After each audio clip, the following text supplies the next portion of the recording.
Hi viewers, welcome to my channel Shad Ruchulu by Kiran. ఈరోజు మన వీడియోలో సగ్గుబియ్యంతో బియ్యపిండి రొట్టెలు ఎలా వేయాలనేది చూపిస్తాను. ఇది చాలా హెల్దీ అండి, అందుకే నేను మీతో షేర్ చేసుకుంటున్నాను. అలాగే ఈ వీడియో స్కిప్ చేయకుండా ఆఖరి వరకు కూడా చూడండి. వీడియో మధ్యలో అంటే వీడియోలో ఎక్కడైనా సరే ఒక పొడుపు కథ అడుగుతాను.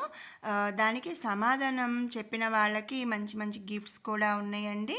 సో ఇక వీడియోలోకి వచ్చేస్తే మనకు కావాల్సిన ఇంగ్రీడియంట్స్: పెరుగులో నానబెట్టిన సగ్గుబియ్యం మిక్చర్. ఇది మనం మార్నింగ్ కనుక చేసుకోవాలనుకుంటే నైటే పెరుగులో సగ్గుబియ్యం నానబెట్టుకోవాలి. అండ్ బియ్య పిండి, కొంచెం కొత్తిమీర, అలాగే కరివేపాకు, కొంచెం జీలకర్ర, సన్నగా తరిగిన ఉల్లిపాయ ముక్కలు, అండ్ టేస్ట్కి సరిపడా సాల్ట్, సన్నగా తరిగిన పచ్చిమిర్చి. ఇక ప్రాసెస్లోకి వచ్చేస్తే ముందే నేను నైట్ టైం నానబెట్టేసానండి పెరుగులో సగ్గుబియ్యం వేసేసి. ఈ మొత్తం కూడా సగ్గుబియ్యం అంతా కూడా పెరుగంతా పట్టేసి మెత్తగా అయిపోతాయి, బాగా ఉబ్బిపోయి ఉంటాయి. దీంట్లో మనం తగినంత బియ్యపిండి తీసుకోవాలి.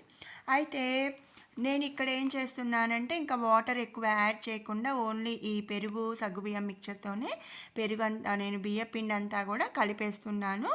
ఒకవేళ అంటే పెరుగు కొంచెం తక్కువ ఉంది అనుకున్న వాళ్ళు వాటర్ అనేది యాడ్ చేసుకొని పిండి అనేది కలుపుకోవచ్చు.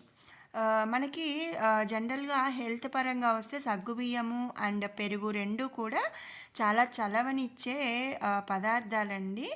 కాబట్టి ఎప్పుడన్నా మనం వారానికి ఒకసారి ఇట్లా మనం చేసుకున్నామంటే మనకి బాడీ టెంపరేచర్ కూడా కంట్రోల్గా ఉంటుంది, అంటే చలవ చేస్తుంది. అలాగే టేస్ట్ బాగుంటుంది, పిల్లలు కూడా ఇంట్రెస్ట్గా ఇష్టంగా తింటారనమాట.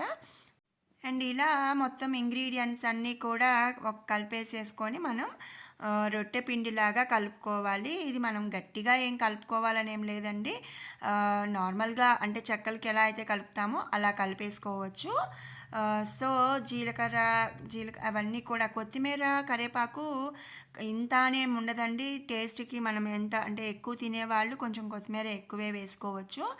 అండ్ టేస్ట్కి సరిపడా సాల్ట్ వేసేసుకొని మనం ఫైనల్లీ బియ్యం పిండి వేసేసి కలుపుకోవాలి.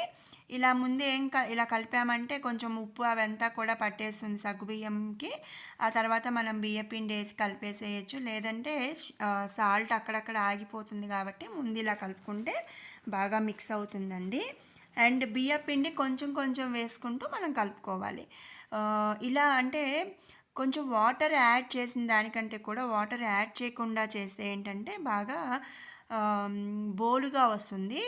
ఓన్లీ పెరిగే కాబట్టి నార్మల్గా కావాలి అనుకున్న వాళ్ళు వాటర్ యాడ్ చేసుకొని, కొంచెం ఎక్కువ క్వాంటిటీ కావాలనుకున్న వాళ్ళు వాటర్ యాడ్ చేసుకొని చేసుకోవచ్చు అనమాట. నేను యాక్చువల్గా ఇక్కడ ఓన్లీ బియ్యం పిండి, ఈ వీడియోలో బియ్యం పిండే వాడానండి. కానీ కావాలి అనుకున్న వాళ్ళు కొంచెం జొన్న పిండి అలాగే రాగి పిండి కూడా మనం యాడ్ చేసుకోవచ్చు. ఎలా అంటే ఇప్పుడు మనము ఇప్పుడు తీసుకున్నాం కదా బియ్యం పిండి, నార్మల్గా జొన్న పిండి రాగి పిండి తీసుకోవాలి అనుకున్న వాళ్ళు ఏంటంటే ఒక క్వాంటిటీ కనుక మనం బియ్యం పిండి తీసుకుంటే ఒక కప్పు, హాఫ్ కప్పు జొన్న పిండి, హాఫ్ కప్పు రాగి పిండి తీసుకొని మనం చేసుకోవచ్చు అనమాట. అవి కూడా చాలా టేస్టీగా ఎమ్మీగా ఉంటాయండి. రాగి పిండి వేస్తే ఒక రకమైన కమ్మదనం వస్తుంది అండ్ మంచి హెల్దీ కూడా. సో ఇలా మొత్తం అయితే కలిపేసాము. ఇంకొకటి మనం గుర్తుపెట్టుకోవాల్సింది ఏంటంటే అండి, ఇది ఆనియన్లో నీరు ఉంటుంది కాబట్టి మనం మార్నింగ్ ఎప్పుడో కలిపేసి అలా బయట పెట్టేసేసి కనుక మనం ఉంచితే అది బాగా లూజ్ అయిపోతుంది పిండి. అందుకని మనం ఒకవేళ ఎక్కువ ఉందనుకోండి, మనం కలుపుకొని వేసుకోగానే మనం వెంటనే ఫ్రిడ్జ్లో అయితే స్టోర్ చేసుకోవాలి. అప్పుడు పిండి అనేది లూజ్ అవ్వదు.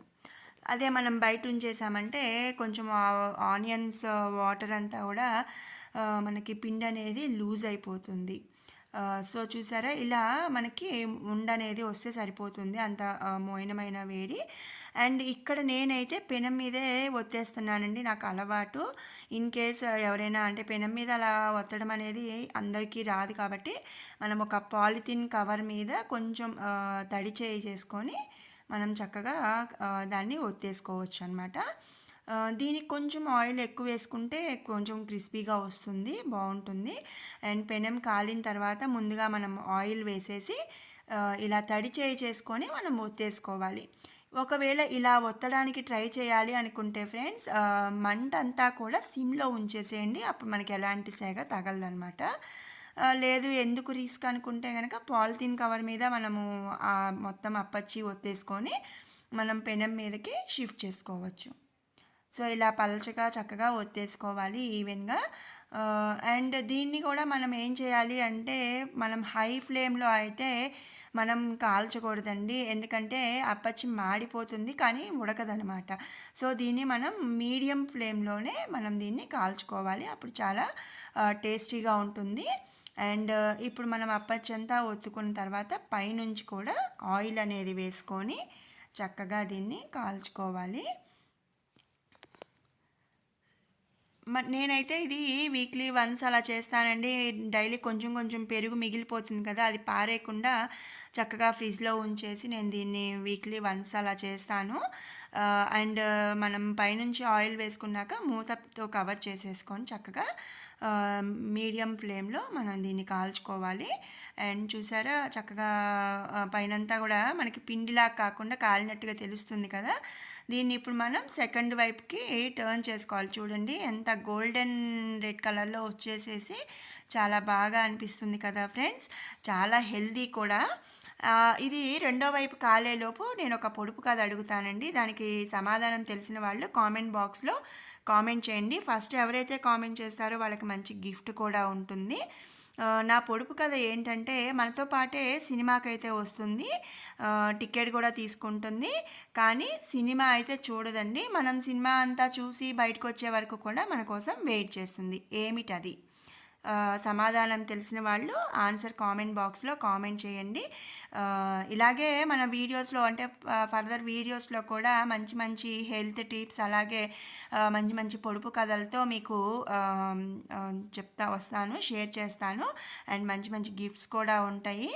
అండ్ చూసారా రెండు వైపులా చక్కగా కాలిపోయిన తర్వాత మనం దీన్ని టమాటా పచ్చడితో కానీ ఆవకాయతో కానీ తింటే చాలా యమ్మీగా ఉంటుందండి.